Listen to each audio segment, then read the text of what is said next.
కూటమి ప్రభుత్వం అధికారంలోకి వచ్చిన తర్వాత ఇప్పుడు ఎందుకని ఇంత విచ్చలవిడిగా మద్యం దోపిడీ జరుగుతోంది, ఎందుకని ఎవరు మాట్లాడలేదు, ఎందుకని దీన్ని ఎవరు కట్టడి చేయడం లేదు అనేది ఒకసారి మనం ఆలోచించాలి. కల్తీ మద్యం అమ్ముతున్నారు, కల్తీ చేస్తున్నారు.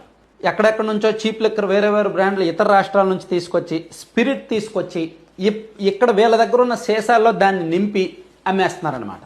ఓల్డ్ టైమర్ అనే బ్రాండ్, ఆ బాటిల్ మీద ఎంఆర్పి 130 ఉంది. కానీ అదే బాటిల్ అదే బ్రాండ్ 7వ తేదీనేమో 120 రూపాయలు ఉంది, 16వ తేదీకి వచ్చేసరికి 130 అయింది. ఏ విధంగా అయింది? వాళ్ళకి నచ్చినట్టు వాళ్ళు ఎంఆర్పీలు వేసుకుంటున్నారు.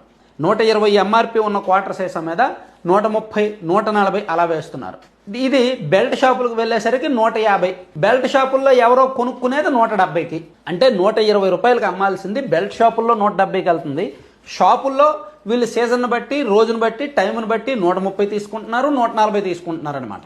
సో ఇలా ఎంఆర్పీ ఉల్లంఘనలు జరుగుతున్నాయి. రాష్ట్ర వ్యాప్తంగా 13,600కు పైగా గ్రామాలు ఉంటే అంతకంటే ఎక్కువే బెల్ట్ షాపులు ఉన్నాయి. కొన్ని గ్రామాల్లో 2 లేదా 3 బెల్ట్ షాపులు ఉన్నాయి.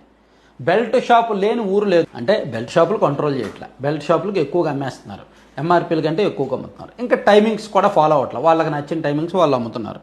మరి ఎంత అమ్ముతుంటే డిపార్ట్మెంట్ వాళ్ళు ఏమీ చేయట్లేదా అని మీకు డౌట్ రావచ్చు. నేను అది కూడా వెరిఫై చేశాను, అసలు డిపార్ట్మెంట్ వాళ్ళు ఏమైనా చేస్తున్నారా లేదా అని. నాకు ఒక షాపు నుంచి మీరు పక్కన ఒక లెక్క చూడండి, అన్అఫీషియల్ లెక్క ఇది. మొత్తం 94,000 నెలకు ఖర్చు, ఎన్ఫోర్స్మెంట్ 9,000 అంట, ఈఎస్టీఎఫ్ 10,000 అంట, ఎస్టీఎఫ్ 4,000 అంట, ఈసీ అండ్ డిఎస్ 16,000 అంట, ఎక్సైజ్ 35,000 అంట, లా అండ్ ఆర్డర్ 20,000 అంట. ఏలూరు జిల్లాలో నాకు వచ్చింది ఒక షాప్ నుంచి 94,000.